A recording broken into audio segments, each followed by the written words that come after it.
नमस्कार दोस्तों, कहानियों की श्रृंखला में आज सुनेंगे उर्मिला शिरीष जी की कहानी बांधो ना नाव इस ठाव बंधु। लेकिन उससे पहले मेरा आपसे विनम्र अनुरोध है कि अगर मेरे द्वारा सुनाई हुई कहानियाँ आपको अच्छी लगती हैं तो मेरे चैनल को सब्सक्राइब ज़रूर करें, लाइक करें और अपने दोस्तों और परिचितों में शेयर भी करें। बेल आइकन दबाना बिल्कुल भी ना भूलें। आज सुनिए बांधो ना नाव इस ठाव बंधु। चादर से ढका शव, शांत चेहरा। कौन कहेगा इस चेहरे की भाव मुद्रा को देखकर कि यह वही चेहरा है जो चीखते वक्त गुस्से से कितना भयानक और कुरूप हो उठता था। तब तो मानना पड़ेगा कि हर व्यक्ति के चेहरे में किसी न किसी जानवर का अक्स छुपा होता है। रंग हल्का सा पीला हो गया है, जैसे हरे पत्ते को दबाकर रख दिया हो। दवाइयों के असर से नीले पड़े होंठ, जो कि दांत न होने की वजह से अंदर धंसे हुए हैं। पलकें स्वच्छ फैली हुई, देखकर प्रतीत होता है मानो कोई बच्चा गहरी नींद में सोया हुआ है, निर्विकार, शीशे की तरह स्वच्छ। विश्वास ही नहीं होता कि वे मर चुके हैं। लगता है अभी जाग कर हाथ उठाकर बैठने का इशारा करेंगे या पुकारेंगे, पुष्पा चाय लाओ, पानी दो, क्या कर रही हो वहाँ, यहाँ पर बैठो। जानबूझकर अनसुना करते हो तुम लोग, बहाने बनाते हो। मगर नहीं, इस देह में स्पंदन नहीं है, यह प्राणविहीन देह है। यही तो है मृत्यु से साक्षात्कार, जो दिखाई नहीं दी, दबे पांव आई थी। कल इसी वक्त बात कर रहे थे, अस्फुट शब्दों में ना जाने कितने नाम पुकार रहे थे। कौन से दृश्य उनके सामने आ जा रहे थे।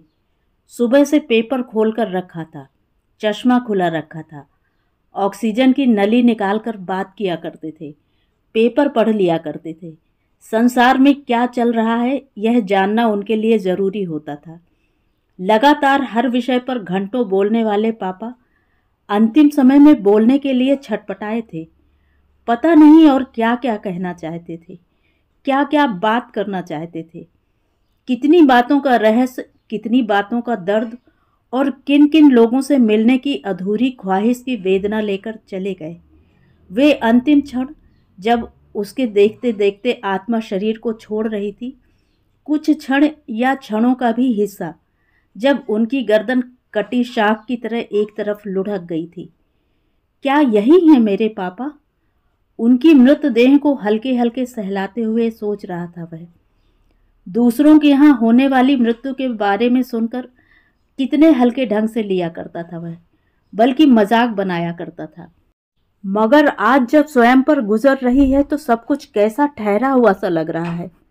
जब तक दोनों भाई, ताऊ, चाचा वगैरह नहीं आ जाते, तब तक पापा की देह इसी तरह जमीन पर पड़ी रहेगी। डॉक्टर देख गया है, शव अभी ठीक है, बदबू पैदा नहीं हुई है, लेकिन ज्यादा समय तक नहीं रख पाएंगे। सिकुड़े हुए हाथों को छुआ तो पूरा शरीर झंझना गया। खुली हुई मुट्ठियों में सिवाय रेखाओं के कुछ भी तो नहीं है।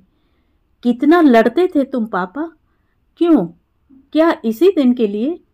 जीवन का शाश्वत सत्य जानते हुए भी क्यों बंधे थे माया के बंधनों में? सब कुछ रखा रह गया ना।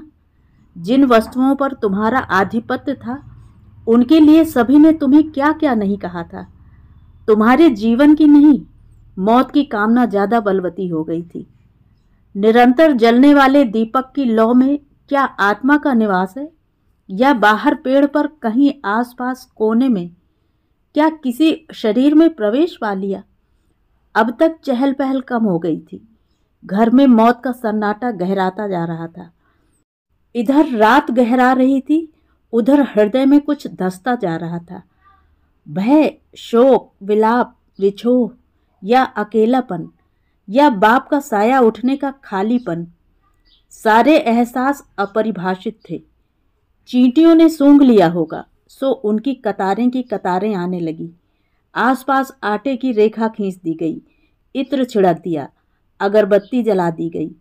उसकी गंध चारों तरफ महकने लगी, मगर उस महक में भी अजीब सी गंध थी। मृत शरीर की गंध, मृत्यु द्वारा छोड़ी गई गंध। बाहर बैठे लोग बातें कर रहे थे, अपनी अपनी बीमारियों की, बच्चों की, किसने क्या क्या दिया, क्या किया, क्या क्या भुगत रहे हैं और शेष जीवन को किस तरह भोगने के लिए विवश हैं। ये बड़े बूढ़े अपने परिवार में एकदम अनुपयोगी हो चुके प्राणी थे। अपने जाने की प्रार्थना तथा मौत की आकांक्षा उनकी बातों में शामिल थी। इस नश्वर शरीर को त्यागने के लिए सृष्टि ने सब कुछ तय कर रखा है। इसलिए यहाँ बैठे बैठे बूढ़े लोगों को अपने कष्टप्रद दिन शेष नजर आ रहे थे। कुछ लोगों को शाम की चाय पीने की तीव्र इच्छा हो रही थी, मगर चाय पीने में संकोच हो रहा था। कुछ लोगों को तेज भूख लग रही थी, मगर खाने में शर्म आ रही थी। लोग क्या कहेंगे कि मृतदेह घर में पड़ी है और तुम खाने के लिए बैठ गए। मगर करें भी तो क्या, पूरी रात जो बितानी है। अंदर कोई कपकपाते और विषाद युक्त कंठ से सस्वर गीता का पाठ कर रहा था। इधर थरथराते कंठ से निकले श्लोकों के बीच कभी कभार हृदय को हिला देने वाली रोने की तेज आवाज आ जाती थी। फिर कोई समझाता, शांत हो जाओ, क्या तबीयत खराब करनी है। फिर पाठ शुरू हो जाता। यही सिलसिला चल रहा था। पापा जिस कमरे में लेटते थे वहां का बिस्तर उठा दिया है। बिस्तर, कपड़े, पत्र पत्रिकाएं, बहुत सारी पुरानी किताबें, डायरी और भी तमाम चीजें बांध कर रख दी गई हैं। चूना, सुपारी और पान की डिबिया नीचे पड़ी थी। आते ही पूछते, क्यों मेरा चूना लाए, कत्था नहीं लाए? मेरी चीजों को याद क्यों रखोगे? सब अपने अपने कामों में लगे रहते हो। थोड़ा वक्त दे दिया करो मुझे। जिंदगी पड़ी है कमाने के लिए। इन दीवारों में कैद हो गया हूं मैं। मुक्त करो मुझे, ले चलो कहीं। अपने जन्म स्थान जाने को मन व्याकुल रहता है, मगर किसी को फुर्सत है कहाँ। क्या करोगे वहां जाकर? अब कौन है वहां आपका? सारा कुटुंब है। वे कई जगहों के नाम बताते, पर सारी जगहों पर जाने की यात्रा किसी न किसी परेशानी के कारण कैंसिल हो जाती थी और वे हर रोज की तरह पलंग पर बैठे बैठे दुनिया के बारे में सोचते रहते थे या किसी न किसी के साथ उनकी बहस छिड़ी रहती थी। सेवानिवृत्त के बाद उन्होंने अपना सब कुछ प्रिय बेटों के बीच बांट दिया था, ये सोचकर कि उन्हीं के साथ स्वयं को जोड़कर काम करते रहेंगे। बेटे बाहर का काम देखेंगे, वे अंदर की व्यवस्था संभाल लेंगे। लेकिन कुछ समय बाद ही उन्होंने महसूस किया कि वे वहां कहीं नहीं हैं। उनका काम करने का ढंग किसी को पसंद नहीं आता था।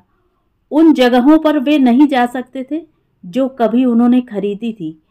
उन चीजों को वो नहीं छू सकते थे जिनको उन्होंने स्वयं बनाया था। हर बात में तनातनी, हर बात में बहस, बेइंतहा तनाव।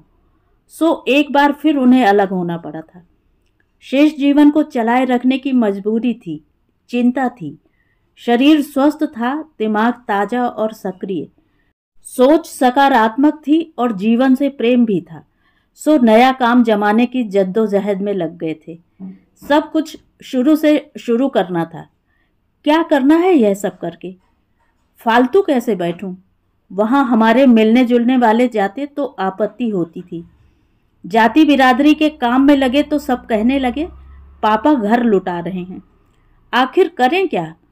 अकेले दयनीय दूसरों की दया पर चलें? मांगे उनसे कि जो मेरा है वही दे दो। वे दुख और पछतावे से कलप उठते। कुछ नहीं कर पाओगे। आराम से बैठकर पढ़ते लिखते, सुकून की रोटी खाते। फिर भी वे लगे रहे थे। कुछ वर्ष सब कुछ ठीक ठाक चलता रहा था, लेकिन जब शरीर थकने लगा था और काम नहीं संभाल पा रहे थे तो मझला बेटा उनके साथ आकर रहने लगा था। उसके आने से घर में कलह शुरू हो गई थी। ससुर बहू के बीच में जमकर कहासुनी होती थी। इसे समझाओ। आप भी क्यों बोलते हो? क्यों हर बात में दखलंदाजी करते हो? जो कुछ कहना है मुझसे कहो। उससे कहो कि मुझसे तमीज से बात किया करे। मैं उसके पति की तरह उसका गुलाम नहीं हूं, डरता नहीं हूं। बुढ़ापा है, अन्यथा क्या करते? बेटे का ताव देखकर वे खामोश हो जाते। उनकी नसें तड़कने लगती, खून खौलने लगता। इतना अपमान, वो ताकत अब शरीर में नहीं रही थी जिसके बल पर वे दहाड़ा करते थे। मन ही मन गहरी वेदना में डूब जाते, उदास हो जाते, मन फड़फड़ा उठता। ऐसे बच्चे निकलेंगे सोचा ना था।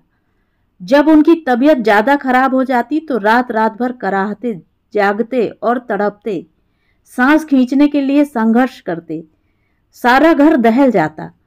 बेटा अर्ध निद्रा में बैठा पीठ थपथपाता, सिर की मालिश करता, फिर भी उनकी शिकायतों का पुलिंदा कम ना होता था। बैठे बैठे चैन नहीं पड़ता आपको। क्या चाहिए आखिर? क्यों चैन नहीं लेने देते हो? मार दूं उसे? भगा दूं या मैं चला जाऊं? रात दिन कलह, रात दिन शिकायतें। बेटा चिल्लाता, मैं मर जाऊंगा तब शांति से रहना। क्या करते हो सिवा अपने कामों के? तो क्या आपकी वजह से काम छोड़ दूं? 4 साल से सिवा आपकी सेवा के किया ही क्या? वाह बेटे, यह भी बता दो कि 4 साल में कितनी रोटियां खिलाई हैं। बेटा झुंझलाकर बाल नोचने लगता। मैं बाहर नहीं जाऊंगा तो बच्चों को क्या खिलाऊंगा? आप तो देते नहीं एक पैसा निकाल कर। क्या साथ में लेकर जाओगे? और क्या लेना चाहते हो? सब कुछ तो दे दिया था। जो है वह भी दे दें ताकि मेरे मरने पर अंतिम क्रिया के लिए पैसा तक न बचे। तुम लोगों का क्या भरोसा? उसी समय लड़ने बैठ जाओ या हिसाब करने लगो कि कौन लकड़ियां लाएगा, कौन बांस। बस इतना ही पैसा है मेरे पास कि मेरी अंतिम क्रिया आराम से हो जाएगी। और ये मकान, उसका क्या करोगे? मेरे जीते जी नहीं बिकेगा। कौन बकवास करे आपके साथ? रखे रहो, सिर पर लाद कर ले जाना। इस उम्र में आदमी भजन पूजन करता है, शांति से बैठता है, और ये देखो तो कान लगाए बैठे रहते हैं। ना जाने क्या चाहते हैं। वास्तव में क्या चाहिए था उन्हें? भरा पूरा परिवार था, कमाने वाले पुत्र, अपने परिवार में सुखी जीवन बिताने वाली पुत्रियां, नाती पोते। फिर भी कहीं कोई अभाव था, अभिप्साएं थी जो उन्हें बेचैन रखती थी। ऊपर से तो सब कुछ परिपूर्ण भरा पूरा दिखाई देता था, पर अंदर से कोई सुरंग थी। जीवन के अंतिम छोर पर बहुत सारी स्मृतियों के साथ रिश्ते जुड़े थे। वे अनदेखे रिश्ते थे। वे जाने पहचाने चेहरे उन्हें पुकारते थे, खींचते थे। अपने मन की इस दबी छुपी चाह को, वेदना को बताते हुए डरते भी थे, सकुचाते थे।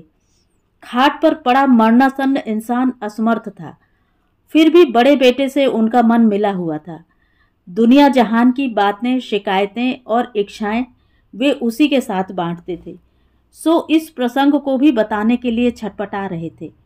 मन के किसी कोने में उसको लेकर विश्वास की डोर बंधी थी।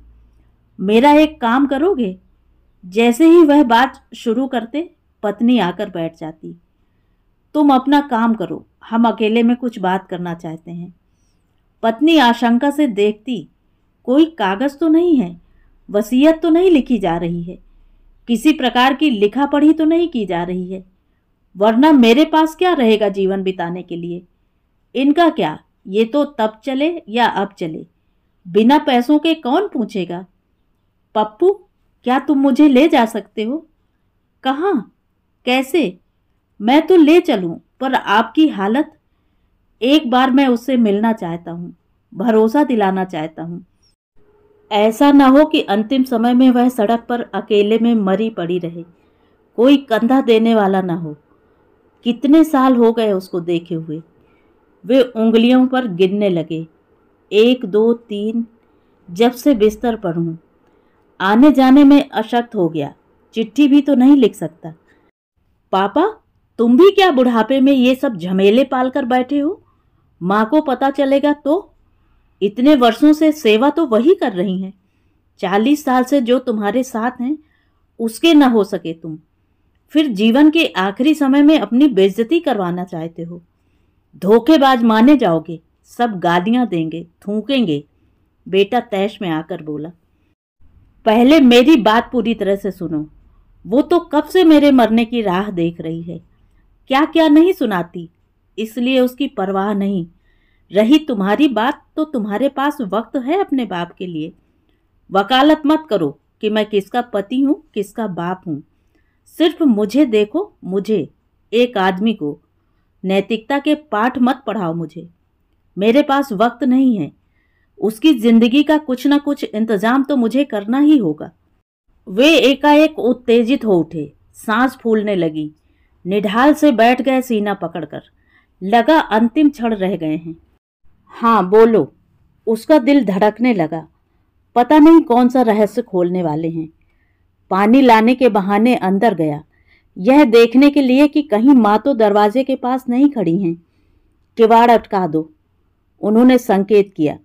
फिर सिरहाने से कॉपी निकालकर बोले, ये जो कविताएं लिखता रहा हूं उनमें छुपे भावों को समझा है? वह भाव, वह वेदना किसने दी, कहाँ से आई? उसने दिया था जीवन जीने का सहारा, आशा का आलोक। जब से नौकरी में यहाँ वहाँ मारा मारा फिरता था, तब मेरे मकानों की रखवाली किसने की? उसने। मैं एक एक पैसा जोड़कर लाता था, उसके पास रख देता था। जानते हो किस लिए? मकान बनवाने के लिए। मैं काम लगवाकर चला जाता था और वह देखती थी। जैसे चिड़िया अपना घोंसला बनाती है, वैसे ही हम दोनों ने मिलकर बनाया था उन मकानों को। उससे वादा किया था कि जिंदगी के आखिरी समय में यहीं आकर रहूंगा उन्हीं मकानों में, मगर तुम लोगों की वजह से यहाँ वहाँ रहना पड़ा, लौटकर जा ही नहीं सका। वे रुके, जोर जोर से सांसें खींची, थोड़ा सा विश्राम किया मौन रहकर। उसके मन में कौतूहल जाग उठा आगे की बात सुनने के लिए, सो बीच में टोका नहीं। कहानी अविराम जारी रही। बचपन में, छोटी उम्र में ही विधवा हो गई थी वह। कुछ समय तो माँ बाप के साथ रही, फिर भाई के पास। सीधी सादी औरत, भाई महामक्कार, भौजाई दुष्ट। माँ बाप भाग्य को कोसकर गालियां देते और भौजाई नौकरानी की तरह काम करवाती। अपने घर में पीछे से सब कुछ दिखाई देता था, सुनाई देता था। एक एक दिन की पीड़ा को देखता था मैं। उस पर हो रहे अत्याचारों को देखकर मेरा मन घबराता था, क्षोभ से भर जाता था। एक दो बार उन लोगों को डांटा, समझाया, मगर होना क्या था? वे फिर चुप हो गए। खांसी का दौरा शुरू हो गया था, सांस फिर तेज चलने लगी थी। उनकी सारी ऊर्जा खत्म हो जाती है इस तरह के दौरे पड़ने से। एकदम पस्त हो गए। वह पीठ थपथपाने लगा, सिर की मालिश करने लगा।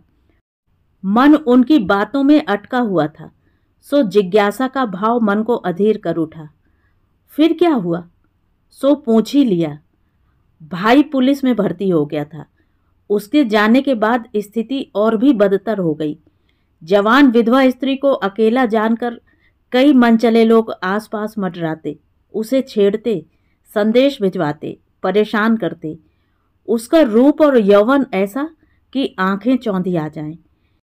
एक ब्राह्मण विधवा स्त्री की इज्जत का सवाल था, और ये मेरे खून और संस्कारों में नहीं था कि कायरों की तरह उसे यूं ही जलील होता देखूं, या कोई बहला फुसलाकर सौदा करके उसे कोठे पर ले जाकर बैठा दे, या धर्म के ठेकेदार धर्म के नाम पर उसे सन्यासिनी या योगिनी बनाकर उसका शोषण करें।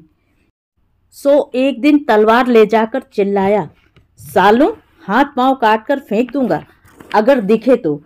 बूढ़े माँ बाप की परवरिश करने के लिए मैंने एक सिलाई की मशीन खरीद कर दी। बेचारी रूपा पूरा जीवन एकाकी और योगिनी सा बीता। इन कविताओं में उसके जीवन के कितने ही रूप मिलेंगे। आप तो कवि बन गए, उसने मजाक किया। मैं तो सोच भी नहीं सकता था कि आप इतने बड़े छुपे रुस्तम होंगे। इस बुढ़ापे की मिट्टी पलीत करवा के मानोगे। मजाक बनाते हो मेरा? तुमने देखा क्या है जीवन में? तभी बाहर से किसी ने दरवाजा खटखटाया तो वे चुप हो गए। कहना मत, इशारे से कहा उन्होंने। क्या बातें होती रहती हैं तुम दोनों की? पत्नी ने शंका भरी निगाहें चारों तरफ दौड़ाई। पुरानी बातें, पुराने संगी साथियों से जुड़े किस्से कहकर मन बहला रहे थे। हाँ, अब तो तुम्हें अपने ही लोग याद आएंगे। हम तो सदा ही पराए रहे। अपने खानदान वालों की बातें करोगे तो छुपकर ही करोगे। पत्नी ने फिर व्यंग करते हुए कहा। तुम्हें तो नफरत है उन लोगों से। वे तल्ख हो उठे। तो तुम मुझे ले चलोगे? कहाँ? पत्नी फिर बीच में ही चौंक कर बोली। सोचता हूं पापा को उनके खानदान से मिलवा लाऊं। बस एक बार बेटा, तुम नहीं समझोगे शायद, लेकिन मेरी बात तो माननी ही पड़ेगी। उन्होंने अपनी बात समाप्त कर दी और अनमने से लेट गए। दूसरे दिन जब वह पहुंचा तो वे हाँफते हुए बैठे थे। दौरा पड़ा था सुबह, दवाइयों का असर कम ही होता था। क्या सोचा? मुश्किल से शब्द निकले। इस हालत में जा सकोगे? सांस तो ले नहीं पा रहे हो। कुछ हो गया तो? वह चिंतित होकर बोला। मुझे उससे मिलकर कुछ कहना है, ज्यादा वक्त नहीं बचा है। कई बार तो लगता है कि सोते हुए ही प्राण ना निकल जाएं। यहीं बुला लेते हैं। किस बहाने? यहाँ नहीं, ये लोग मेरे सामने ही उसे निकाल देंगे। तो मेरे घर कुछ दिन रहने के बहाने चलो। वे गहरी चिंता में डूब गए। देर रात तक मौन हाँफते रहे। कोई गहरा अवसाद और चिंता उनके मन को मथे जा रहा था। यह भी तो जाएगी वहां, जबकि हम अकेले में बात करना चाहते हैं, सुख दुख की बातें, भविष्य की बातें करना चाहते हैं। वे बच्चे की तरह किलक उठे। पापा, यह सब कहते कहते रुक गया वह। कल ही तो डॉक्टर ने बताया था कि वे ज़्यादा दिनों तक नहीं रहेंगे, मुश्किल से 1 महीना। ऑक्सीजन सिलेंडर घर में रखो, जब ज़रूरत हो तब लगा दिया करो। लेकिन यह भी कब तक? एक समय के बाद शरीर सब छोड़ देता है, प्रकृति अपना काम करती है। ईश्वर के बनाए विधान में कितना हस्तक्षेप कर सकते हैं हम? ज़्यादा दवाएं, ज़्यादा ऑक्सीजन, मतलब उन्हें कष्ट ही देना है। तुम लोग मेरे पीछे पड़े रहते थे कि मैं वहाँ के मकानों को नहीं बेचता, पैसा नहीं देता, सब कुछ छुपा कर रखता हूँ, छाती पर रखकर ले जाऊंगा। कंजूस हूँ, स्वार्थी हूँ। ऐसा नहीं है बेटा। वे बहुत ही कोमल स्वर में बोले जा रहे थे। उनकी आंखें नम हो गई थीं। उन मकानों की कीमत तो मिल जाएगी। यहाँ तुम नया मकान ले लोगे, पैसा जमा कर लोगे। इन्होंने अपनी सुरक्षा के लिए अपना हिस्सा पहले ही लिखवा लिया। पर सोचो, उसका क्या होगा? वह कहाँ जाएगी? इतनी बड़ी दुनिया में कोई नहीं है उसका। क्या बात चल रही है मकानों की? वे मकान तो फसाद की जड़ हो गए हैं, मनहूस हैं। पता नहीं ऐसा क्या मोह है कि बेचने ही नहीं देते। किराएदार हजम कर लेंगे तब मानोगे। पत्नी ने मकान का नाम सुनते ही बड़बड़ाना शुरू कर दिया। हजारों रुपए किराए में चले गए, मगर इनका दिल नहीं पिघला। तुम क्यों पीछे पड़ी हो? उनकी इच्छा नहीं है तब? वह झुंझला कर बोला। अपनी ही चीज अपनी नहीं रहेगी तब क्या कर लोगे? कौन ले लेगा? तुम जाओ यहां से, उठो। उनका चेहरा गुस्से से विकराल हो उठा। उसे लगा कहीं विवाद इतना न बढ़ जाए कि पापा सहन न कर सकें। इन माँ बेटों को मकान और पैसों के अलावा कुछ नहीं सूझता। इनकी एक ही जिद है कि किसी तरह मकान बिके। रात दिन ताने मारते हैं, टॉर्चर करते हैं, टॉर्चर। वे चिल्ला कर बोले। वह बड़बड़ाती हुई माँ को अंदर ले गया, समझाने की कोशिश करने लगा। अभी कुछ मत बोलो, देखती नहीं उनकी हालत, बहुत कम दिनों के मेहमान हैं। कहते कहते वह द्रवित हो उठा। घर में तनाव छा गया। वे भी शांत होकर पड़े थे। बिना मज्जा का शरीर चारपाई से चिपका हुआ हल्के हल्के कांप रहा था। आधी रात का समय। अब वे कुछ कुछ बोलने की स्थिति में आ गए। बैठो। क्या कह रहा था मैं? उन्होंने अधूरी छोड़ी बात को पुनः कहना आरंभ किया। जब वो यहाँ आकर रहने लगी तो लोग मेरे ऊपर शक करने लगे। पत्नी पता करवाती रहती थी, पर वो कोई सामान्य संबंध नहीं था जो दुनिया के चोट पहुँचाने या डराने धमकाने या बदनाम करने से टूट जाता। वो शरीर से परे था, इस संसार के नियम कायदों से अलग। उसमें भावना थी, विश्वास की किरणें थीं। बात सिर्फ औरत आदमी के संबंधों की नहीं थी, बात थी एक बेसहारा औरत की अस्मिता और जीवन रक्षा की, उसकी सुरक्षा और जिम्मेदारी की। जिम्मेदारी भी ऐसी जिसमें कोई स्वार्थ न था। वह आवाक सा उनका मुंह देखे जा रहा था। तुम सोचो, हमें ले जाने का उपाय करो, वे आदेशात्मक लहजे में बोले। बड़ी गाड़ी का इंतजाम करना होगा। हाँ, ये ठीक रहेगा। आपने इतने वर्षों में तो कभी कुछ नहीं बताया। अब मिलने मिलाने का जुनून सवार हो गया। 4-5 साल से मन ही मन सोचता आ रहा था, गुनता था। उतनी याद न आती थी। अपने जीने की आशा थी कि 4-6 साल जिएंगे ही, मगर अपने हाथ में सब कुछ थोड़े ना होता है। जैसे जैसे जीवन कम होता जा रहा है, तकलीफें बढ़ती जा रही हैं, वैसे वैसे उसकी तरफ मन दौड़ता है। उसकी चिंता सताने लगी है। यहाँ तो तुम सब हो, घर मकान है, सुख सुविधाएं हैं, दवा है, डॉक्टर है। उसके पास तो कुछ भी नहीं है। बीमार होगी तब भी नहीं कहेगी, भूखों मरेगी तब भी नहीं मांगेगी। वहां से निकाल दोगे तो फुटपाथ पर पड़ी भीख मांगेगी या किसी का जूठन साफ करेगी। मेरे जीवन भर के प्रयासों पर पानी फिर जाएगा। ऐसी दुर्दशा करनी होती तो इतना क्यों करता। मैं यहाँ रख लूं अपने पास? आप ही 2 लाइनें लिख दो, बुलवा लेता हूँ। कहने को तो कह गया, लेकिन अंदर से उसका मन इस बात के लिए जरा भी तैयार न था। माँ के सामने एक ऐसे जीते जागते हिस्से को लाकर रख देना जिसे वह कभी स्वीकार नहीं करेंगी। और क्या पता पति पत्नी के बीच जो इतनी नफरत है, कड़वाहट है, उसका कारण कहीं यही तो नहीं है। कुछ समय के लिए पापा को मैं अपने साथ रखना चाहता हूँ। क्यों? मैं चाहता हूँ उनके पास 24 घंटे रहूं, उनकी सेवा करूं, उनसे बातें करूं। इन दिनों वे अपने बीते दिनों तथा लोगों को बहुत याद करते हैं। यहीं आकर रहने लगो, वहां कौन देखभाल करेगा? तुम दोनों के ऑफिस जाने पर अकेले पड़े रहेंगे। नौकर का क्या भरोसा? जाने मत देना, इनका भरोसा नहीं। उनसे कहो कि उनका जाना असंभव है। अकेले में बच्चों या भाभी के प्रभाव में आकर मकान न लिख दें। ऐसी कौन सी बातें हैं जो घंटों कमरा बंद करके आपस में करते हैं। मझला लड़का माँ को समझाने लगा। शाम को पत्नी आकर बैठ गई, प्यार जताते हुए बोली, वहां परेशान हो जाओगे। दोनों ऑफिस चले जाते हैं, नौकर रहता है। मैं यहाँ बच्चों को नहीं छोड़ सकती, वरना मैं तो जाऊंगा। उनके पास भी रहना चाहिए, वो मुझे ले जा रहा है। ऐसी हालत में एक बार सबको देखने की दिली तमन्ना है। यहीं बुला लेते हैं सबको।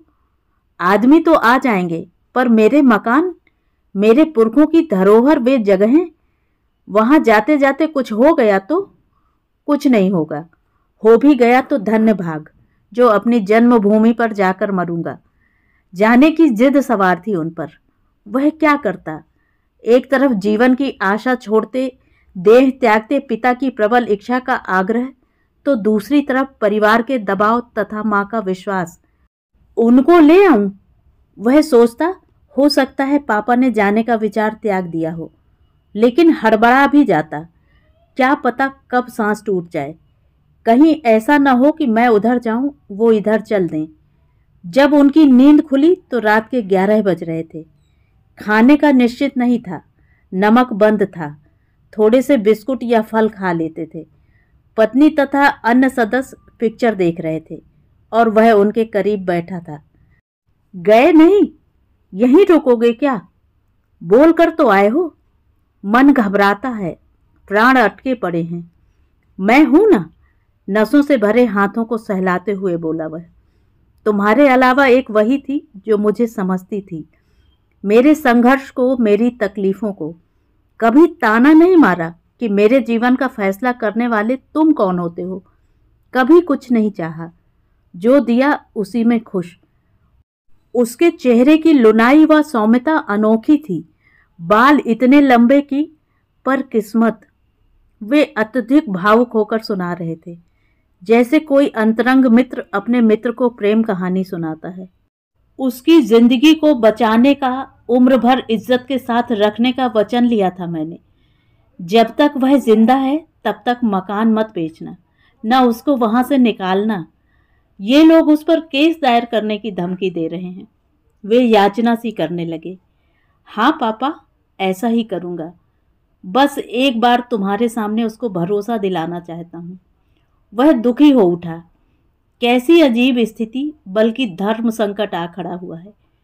अभी सपने में दिखी थी वही वर्षों पुराना चेहरा, जब मैं जाता था और वो सामने आकर खड़ी हो जाती थी। ख्यालों से जाती ही नहीं है, बुला रही है या तकलीफ में है। वे उद्विग्न हो उठे। बस चलता तो उठकर चले जाते। सब कुछ गुपचुप चल रहा था, फिर भी इन वार्ताओं तथा मंत्रणाओं का असर घर के वातावरण में घुल गया था। सब संशय में डूबे थे, नाराज थे। पत्नी अपमान और गुस्से से भरी थी कि ऐसी कौन सी बात है जिसकी हिस्सेदार वह नहीं है। उस दिन उनकी तबीयत कुछ ठीक थी, इसलिए उनको ले जाने की व्यवस्था की गई। वे बेहद खुश थे, आत्मविभोर थे, नए कपड़े पहने थे, नई चप्पलें शेप बनवा ली थी, पूरा बदन पुछवाया था, बालों में तेल लगवाया था। सबको ताज्जुब हो रहा था कि वे किसी को भी साथ क्यों नहीं ले जा रहे हैं। जरूर बाप बेटे की कोई साजिश है, कहीं कोर्ट या वकील के पास तो नहीं जा रहे हैं। अन्यथा ऐसी क्या बात हो सकती है जिसमें कोई तीसरा शामिल नहीं हो सकता। लेकिन आधे रास्ते से लौटना पड़ा। रास्ते में ही उनकी तबीयत बहुत ज़्यादा बिगड़ गई थी। एडमिट होना नहीं चाहते थे। हॉस्पिटल मत ले जाना, जिद पकड़े रहे। उससे नहीं मिल पाऊंगा, उसका कोई नहीं है। शब्द जैसे निःसृत हो रहे थे उनकी जुबान से। घर में ही डॉक्टर आए, ऑक्सीजन लगा दी। बीच बीच में ऑक्सीजन हटाकर कुछ बोलते, वो भी टुकड़ों में। मुझे जाना है, उसको देखना है, मेरा घर देखो, बाहर कोई खड़ा है।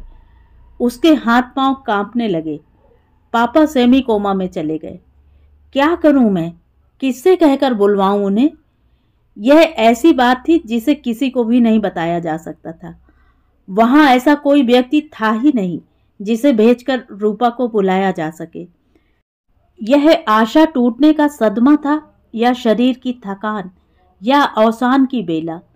सांध बेला में अंततः वे संसार की यात्रा से अंतिम विदा ले चुके थे। रात कब बीत गई बैठे बैठे उन्हें देखते हुए पता ही नहीं चला। पापा, उसके हृदय से हुक सी उठी। बुढ़ापे को ही लोग क्यों याद करते हैं?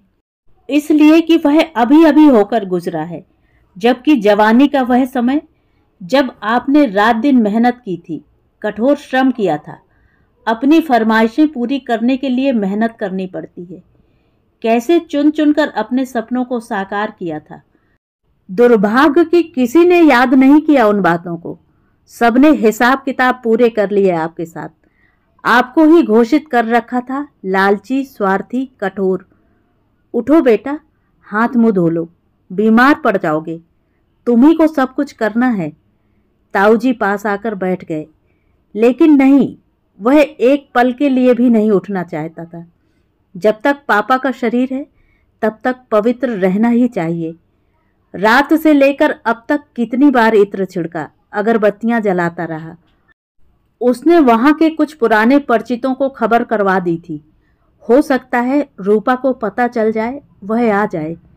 उसके आने पर किसी प्रकार का तमाशा न खड़ा हो जाए, इस बात की चिंता भी उसे थी। माँ को कौन समझाएगा? पर उसकी अंतरात्मा एक ही बात को मान रही थी कि इस समय कोई किसी का बेटा नहीं है, सिर्फ दो हृदय हैं, दो मन, दो आत्माएं, जो कि एक दूसरे के लिए जीती रहीं। और यह क्या, दोपहर होते ही अंतिम क्रिया की तैयारी शुरू हो गई।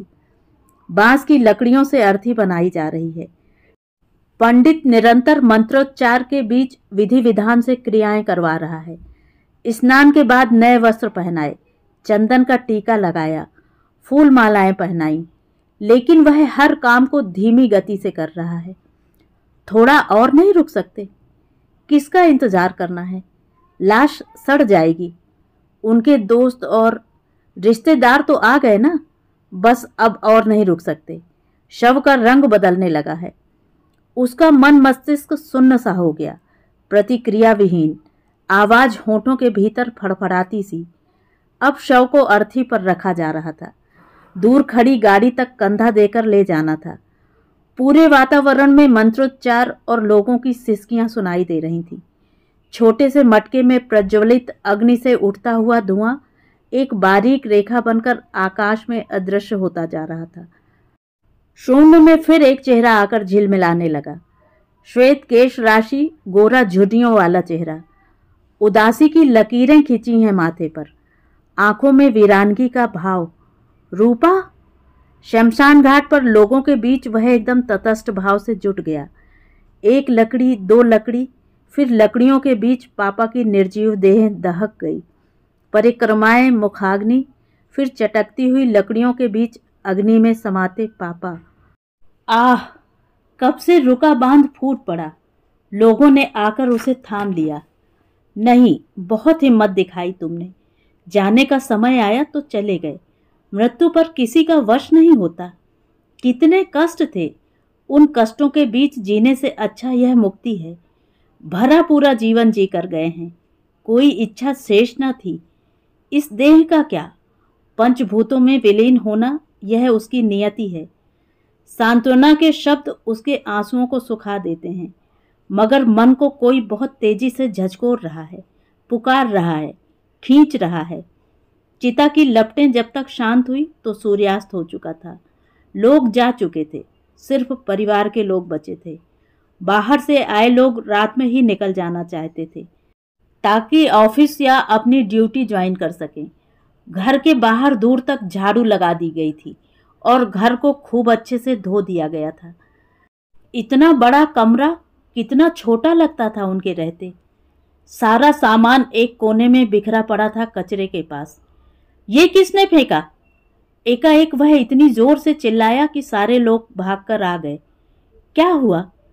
इतनी जल्दी पड़ी थी सामान फेंकने की? सब फालतू सामान है। फालतू? वर्षों से रखी उनकी कॉपी, डायरी, अखबार, किताबें खोलकर देखी किसी ने? बस तुम सबको तो उनकी पेटी से मतलब है। पेटी फेंकी तुमने? उसके मुंह से ऐसे कड़वे शब्द सुनकर सब हतप्रभ रह गए। कुछ मत बोलो, होश में नहीं है। 2-3 दिन से पूरी पूरी रात जागता रहा। किसी ने समझाया। वह वहीं पालथी मारकर बैठ गया। एक एक सामान बीनने लगा, सहेज कर रखने लगा। इसमें उनका नितांत व्यक्तिगत संसार बिखरा पड़ा था। छुपा था एक ऐसा रहस्य जिसके बारे में सिर्फ वही जानता था। सभी लोग नहा धोकर चाय पी रहे थे या खाने के लिए बैठ गए। उनको खाते देखना ऐसा लग रहा था जैसे वर्षों से भूखे हों। दाल अच्छी बनी है, कोई कह रहा था। सब्जी नहीं बना सकती थी तो चटनी बना लेती, कोई दूसरा कह रहा था। सुबह उठकर अस्थियां चुनकर नर्मदा जी में विसर्जित करनी है, फिर इलाहाबाद जाना होगा। 13वीं कैसी करनी है? कौन कौन आया था? किस किस को बुलाना है? आदि बातों पर चर्चा चल रही थी, लेकिन वह उन सब से अलग मौन बैठा था उनकी तस्वीर के सामने। सब लोग एकाएक चुप हो गए कि उसे बुरा लग रहा होगा। मनुष्य को तस्वीर बनने में कितना सा वक्त लगता है। मनुष्य के जीवन की यही परिणति है शायद। उसका मन विचलन से भर उठा। जाकर उनके कमरे में जा बैठा। एकदम खाली सपाट कमरा, सारी चीजें निकाल दी गई थीं। एक शून्य सा फैला था। बचपन की एक एक याद आने लगी। एक तीखा अपराध बोध मन को रुलाने लगा। मैं उनकी इच्छा पूरी न कर सका। वे छटपटा रहे थे और मैं प्रश्नों प्रति प्रश्नों में उलझा हुआ था। कितनी तुच्छ थी हमारी इच्छाएं कि हर वक्त मकानों को लेकर लड़ते रहे, उन्हें कोसते रहे, उन्हें गलत समझते रहे, बेचने के लिए मजबूर करते रहे। उसे क्या पता था कि वहां उनकी आत्मा है, मन अटका पड़ा है, जीवन ज्योति है, जीवन का एक ऐसा अंश जो सजीव है। सोचते सोचते झपकी सी लग गई या शोक में डूबा था। तभी लगा कि कोई दरवाजे के बाहर खड़ा है। एक दुबली पतली बूढ़ी काया झुकी हुई, गोया कि शोक का भार न सह पा रही हो। वह तुरंत उठकर गया। कौन है? मैं हूं भैया, यही घर है महाराज का। हाँ, वह सिहर गया। न जाने क्या घटित होने वाला है। रूपा? वह आश्चर्य से देख रहा था। पीछे मुड़कर देखा, घर वाले कहाँ हैं? किसी ने सुना तो नहीं? आज जैसे ही खबर लगी संध्या को, वैसे ही चले आए। वो पतली छायाकृति अब ठीक उसके सामने खड़ी थी। सीधे पल्लू की साड़ी, सिर पूरा ढका हुआ, गोरा रंग अब भी क्रिस्टल की तरह चमक रहा था। गालों की जगह मोटी मोटी झुर्रियां, जैसे खूबसूरती के साथ चटाई को बुना गया हो। अंदर चली जाओ। वे अंदर सकुचाती सी आ बैठी। तस्वीर के ठीक सामने बैठी वह पापा को देखे जा रही थी, जैसे मौन संवाद चल रहा हो। पूरे घर में सघन नीरवता थी। रात भर से जागे लोग थककर यहां वहां जमीन पर लुढ़के पड़े थे। उस नीरव कमरे में दीपक की लौ ही साथ दे रही थी। अकंप लौ जैसे दिग दिगंत की हलचलों को थामे हुए हो। पापा की आंखों वाला जो एकटक रूपा को देखे जा रहा हो। उसने गौर से देखा, झुर्रियों के आवृत से झांकती आंखें जो कभी बहुत सुंदर और भावप्रवण रही होंगी। ये कैसे आ गई? भाई ने घृणा से कहा। आखिर है तो किराएदार। वह उनको लेकर सतर्क हो गया, अतिरिक्त सफाई देने लगा। अब आ गई ढोंग करने। इतने वर्षों से कब्जा किए बैठी है। बड़ी दया दिखाते थे वे इस पर। इसी की वजह से नहीं बेचे मकान। वह चुप रहा। वे जहां बैठी थी जाकर बैठ गया। इस स्त्री के हृदय में क्या चल रहा है महसूस कर सकता था वह। पापा ने कहा था वह नितांत अकेली है। दूसरे मकानों से जो किराया आता था उसी से गुजर बसर होती थी। अब कौन उनको पैसा देगा, जबकि किराया न देने के लिए यहाँ से ताकीद की जाएगी। अंतिम दर्शन न हो सके। वे फिर बुदबुदाईं। वो तो आना चाहते थे। उसने चारों तरफ देखकर धीमी आवाज में कहा। चले गए। वे फिर बुदबुदाई। उसने उनका हाथ थाम लिया, नरम छोटा सा गुदगुदा हाथ। बेशब्द सांत्वना दी। ईश्वर! वेदना से भरी आह निकली उसके मुंह से। उन्होंने साड़ी के पल्लू में से चाबियों का गुच्छा निकाला और उसके हाथ में रख दिया। मकान की चाबी है। आप कहाँ जाओगी? कहीं भी। कैसे निर्विकार भाव से बोली वे। आप वहीं जाकर रहो, उसी मकान में। मेरी जिम्मेदारी है आपको रखना, पापा ने कहा था। उन्होंने साड़ी का पल्लू ऊपर खिसकाकर उसे गौर से देखा, जैसे परख रही हों। अब तक सब लोग आसपास खिसक आए थे, या जाने अनजाने उनके कान इधर लगे हुए थे, इसलिए जो बात जहां थी वहीं रुक गई। वह इस समय इस बारे में ज्यादा बातें भी नहीं करना चाहता था, मगर रूपा के लिए यही वक्त था फैसला करने का। उठकर बाहर जा खड़ी हुई। साथ में आया लड़का ऊँघ रहा था। उसका मन घुमड़ने लगा। पापा को अग्नि को सौंप वह भी किसी ऐसे व्यक्ति के साथ बैठकर बातें करना चाहता था जो उनको बहुत चाहता हो, समझता हो। अपने लोगों के लिए मन कैसा तड़पता है। सुबह चली जाना, उसने बाहर बैठते हुए कहा। वे बेंच पर बैठ गईं। वह बाकी के सदस्यों के जाने का इंतजार करने लगा, ताकि एकांत में पापा द्वारा कही गई बातें बता सके। उसने चाबी का गुच्छा वापस उनके हाथ में रख दिया। जैसे रहती थी वैसे ही रहो, मैं हूं ना, उसने जोर देते हुए विश्वास दिलाना चाहा। उन्होंने आपके जीवन की रक्षा की थी। वह डर गया, कहीं ये बातें भाई या माँ तो नहीं सुन रहे हैं, अन्यथा इस शोक में भी हंगामा खड़ा हो जाएगा। फिर भी वह पुनः बताने लगा। आपसे मिलने आ रहे थे, पर रास्ते में तबीयत बिगड़ गई तो वापस लौटना पड़ा। नाम पुकारा था कई बार। आप चिंता क्यों करती हो? उसने देखा अंदर से भाई इशारा करके बुला रहा है। जाने दो इसको, क्यों बैठी है यहाँ? मकान खाली करवाना है। 40 साल हो गए, कानूनन कब्जा कर सकती है। रात में कहाँ जाएगी? उसने भाई को चुप रहने को कहा। ये वक्त है ऐसी बातें करने का। कोई सुनेगा तो क्या होगा? अभी तो राख भी ठंडी नहीं हुई होगी। उसका गला भर आया। अब देखते हैं कौन रोकता है। अब तक तो उनकी वजह से रुके रहे। भीख मांगेगी सड़क पर। चुप रहो, वह गुस्से से बिफर पड़ा। न जाने कितनी देर तक बहस होती रही। सबको लग रहा था वह पिता के गम में एबनॉर्मल सा हो गया है, इसलिए कुछ भी बोले जा रहा है। थोड़ी देर बाद जब वह बाहर निकला तो देखा रूपा वहां नहीं है। गेट तक तेजी से भागकर गया। सड़क से थोड़ी दूर चलकर कच्ची पगडंडी शुरू होती है। आसपास लंबी घास खड़ी है। लाइट का प्रकाश मध्यम पीला था। आंखें गड़ाकर देखने पर नजर आई 2 धुंधली आकृतियां। मन किया दौड़ पड़े। पता नहीं कितनी देर तक अकेला संज्ञा शून्य सा खड़ा रहा, फिर भारी कदमों से बाहर बेंच पर कटे वृक्ष की तरह गिर पड़ा। कुछ चुभने पर हाथ से झटका तो कोई चीज झन्न से गिरी। लाइट जलाई तो देखा वही चाबियां थीं। उसे लगा वह चेतना शून्य हो गया है। शरीर में गति नहीं है, स्पंदन नहीं है। आंखों के सामने एक उड़ती हुई आकृति है जिसे वह पकड़ नहीं पा रहा है। इतने बड़े शहर में, बल्कि संसार में कहाँ खोजूंगा उन्हें। उसे यूं स्वयं से बातें करते देख सारे लोग घबराकर बाहर आ गए। कोई कह रहा था शोक संतप्त है, कई रातों से जागा है।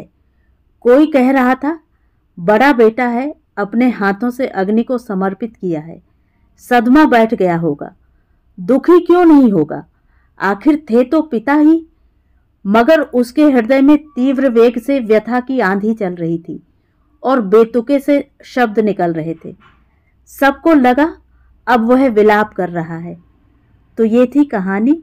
कहानी आपको कैसी लगी कमेंट करके ज़रूर बताएं।